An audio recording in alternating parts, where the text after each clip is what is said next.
जय माँ विश्वम्भरी। कच्ची मिट्टी से बनेगा या फिर मिट्टी में विलीन हो जाएगी। पंचभूतों से निर्मित यह शरीर अपने मूल में समा जाएगा। यह जन्म और मरण का चक्र जो अनंत काल से चल रहा है, इसमें जीवात्मा उलझ चुकी है। तो फिर जिसने हमारा सृजन किया, क्या हमें उसमें समाहित नहीं होना चाहिए? हमें इस भौतिकवादी चक्र को तोड़कर उस अलौकिक सत्ता में समाहित होना है। परंतु वह कौन है जिसने इतनी सुंदर मानव संरचना की? वह कौन है जिसने इतनी सुंदर सृष्टि की रचना की? वह कौन है? ना कोई आवेदन, ना कोई सिफारिश के फिर भी हमें ऐसा अद्भुत शरीर मिला है। यह कोई साधारण कार्य नहीं है। फिर भी पैरों के उंगलियों से लेकर सिर के बालों तक 24 घंटे रक्त संचार कौन करता है? हमारे हृदय को अनवरत धड़काने वाला कोई अदृश्य यंत्र कौन संचारित करता है? यह कैसी अदृश्य शक्ति है जो पैरों के नाखून से लेकर सिर के बालों तक बिना रुके रक्त संचार करता है? हमारे हड्डी और मांस में जो रक्त का निर्माण होता है, यह कोई वास्तविक शक्ति का चमत्कार नहीं है।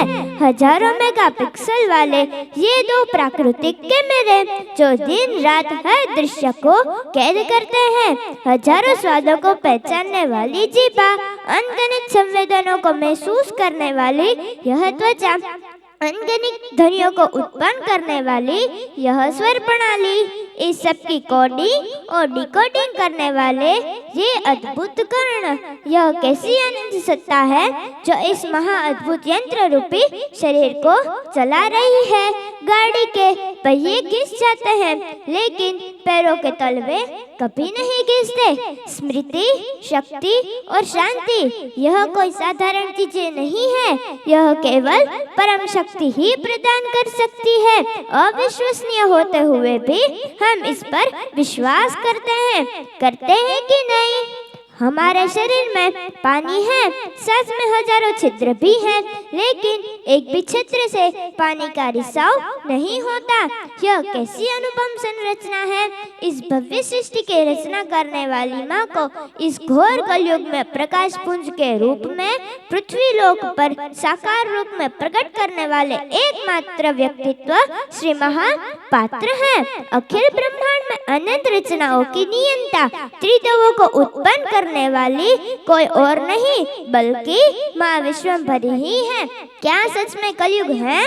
हम बार बार यही दोहराते हैं कि आज कलयुग है, जहाँ श्री महापात्र स्वयं उपस्थित हैं, जहाँ माँ विश्वम्भरी का दिव्य अवतरण हो चुका हो, वहाँ का कलयुग हो सकता है। सतयुग और कलयुग हमारे भीतर ही है।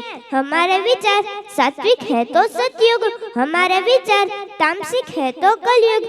श्री राम के समय में राम राज्य सतयुग था, लेकिन रावण राज्य कलयुग। श्री कृष्ण के समय में पांडवों सतयुग थे, लेकिन कौरव राज्य कलयुग।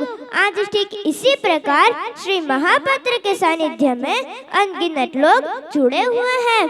उनके विचारों को अपने जीवन में उतारकर अपने घर को एक घर मंदिर में परिवर्तित कर रहे हैं। उनके जीवन में सतयुग की स्थापना हो चुकी है, अन्यथा चारों ओर कलयुग ही कलयुग है।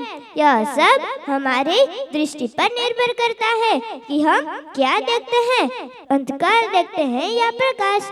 हम कलयुग को स्वीकारते हैं या सतयुग को लाने के लिए कर्म करते हैं।